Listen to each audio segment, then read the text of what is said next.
Hey viewers, and welcome to another episode. I have an iPhone. I like my iPhone. I like what it does, and I like how it does it. And I do like the apps. And yeah, I know all smartphones can have apps, but I like the apps on my phone. So, and I'm not an app freak where I make it a sport to download the wittiest apps.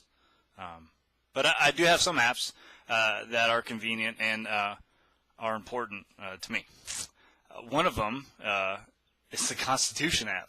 Oh, you Constitution crazy people. You got it on your phone. Man, you guys are just freaks.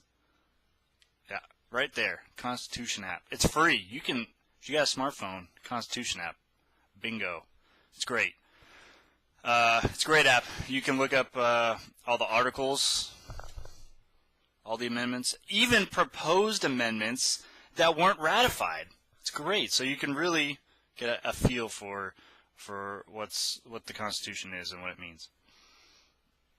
And you can use that as a litmus test to against what's going on in government, the laws, and all that stuff. So yeah, Constitution app, great.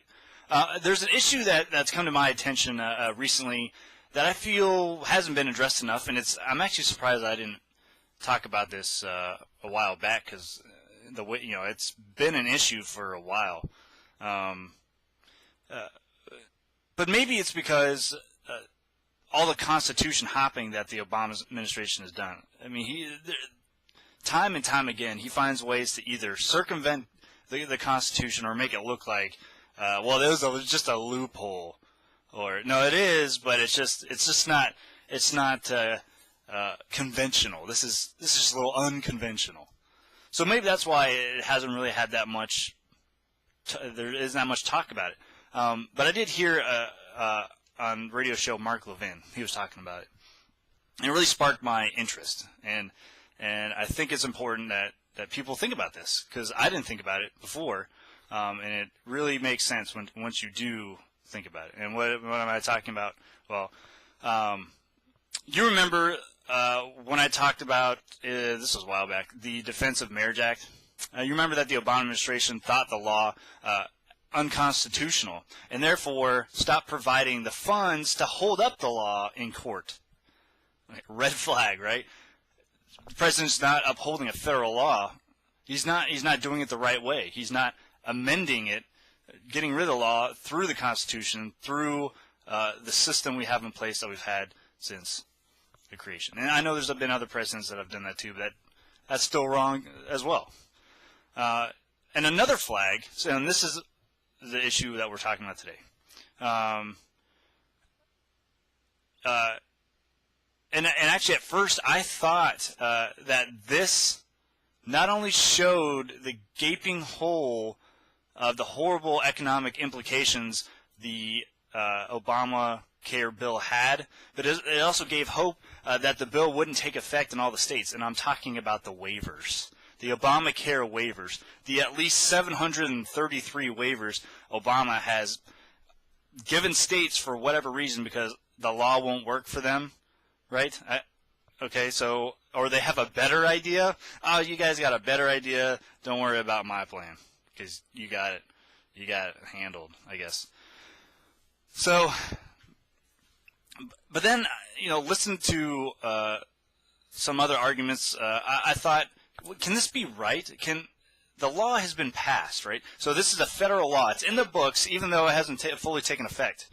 Can the president just give waivers that exempt certain states from the law of the land? So this is a federal law that every state has to abide by. It overshadows even state constitutions, right? So, for example, the 14th Amendment, right? That's a federal law that no state can exempt from, because it's a federal law. And now if a state wanted to, they would take that to court, right? But there was no way that would work, because it would be, the court would not say that the law is unconstitutional. And it would go out to the Supreme Court and get killed, obviously, right? So that's what you would have to do, and a lot of states are doing that. Florida, What's the most recent one? I can't remember. There's like a few states that have deemed Obamacare unconstitutional. It's going all the way up to the Supreme Court. So that's the right way. The wrong way is the waivers. So, and not only is Obama doing this, but a potential Republican presidential candidate, Mitt Romney, says that if he is president, if he is elected president, he will waiver all states from this law. So he's going to use something that is, and I'll make the argument here, unconstitutional, wavering a federal law that is the law of the land from certain states. So he is arguing that the Obamacare is not unconstitutional and not economically feasible, but he's going to get rid of it in a non-constitutional way. You see a problem there? So it seems to be outside the confines of the Constitution. And does it make sense in a check and balance system to have not only the lawmakers and lobbyists design and pass laws, but then decide after the fact who it will impact? That doesn't make sense, and it doesn't seem safe for society, does it? Because then the next guy can just go, well, you are going to do it now. And then the next day I'll come in and go, well, okay, you'll halfway do it now. So I started doing some digging, and I wanted to see what lawyers and law professors had to say about these waivers. And I did find a Columbia law professor, Hamburger was his name. And he had this to say about it. This is great. It's a little long quote, but it's important. Quote, "No American Constitution, state or federal, allowed dispensation or waivers, let alone its delegation. Nor should it be a surprise. The power to dispense with the laws had no place in a constitution that divided the active power of government into executive and legislative powers. The dispensing power was not a power to make laws, nor even a power to repeal laws, but rather a power to relieve individuals of their obligation under a law that remained in effect. It thus was a power exercised not through and under the law, but above it. Waivers have been recognized as a power above the law, a power used by government to co-opt powerful constituencies by freeing them from the law." And he goes on to say, this, I love this quote, quote, like old English kings, the current administration is claiming such a power to decide that some people do not have to follow the law. This is dangerous, above the law, and unauthorized by the Constitution, end quote. And I was like, okay, well, I got my Constitution app. Oh, yay, Constitution app. So I was like, okay, isn't there something in here that I can research or find that will pertain to this, right? And skimming through, I found Article 6. So the legal status of the Constitution. So Article 6, number 2. Number 2. So you guys can look this up. And it says, "This Constitution and the laws of the United States, which shall be made in pursuance thereof, and all treaties made, or which shall be made, under the authority of the United States, shall be the supreme law of the land, and the judges in every state shall be bound thereby, anything in the Constitution or laws of any state to the contrary notwithstanding." So, that's right. The Constitution is a living and breathing document. It evolves, right? So one day the Constitution is going to be a bird, and then it's going to. Oh wait, hold on. It doesn't have a vertebrae, so it's going to be a single-cell organism, right? So then it'll be a fish, and then it'll grow legs, and then it'll walk on. Yeah, that's right. You see how dangerous this is? Look, this postmodern stuff is crazy. It's not about what you feel it's saying to you. I feel this. Oh, I feel that the Nike, I just do it. I could just, I don't know, whatever that means to me, I'll just do it.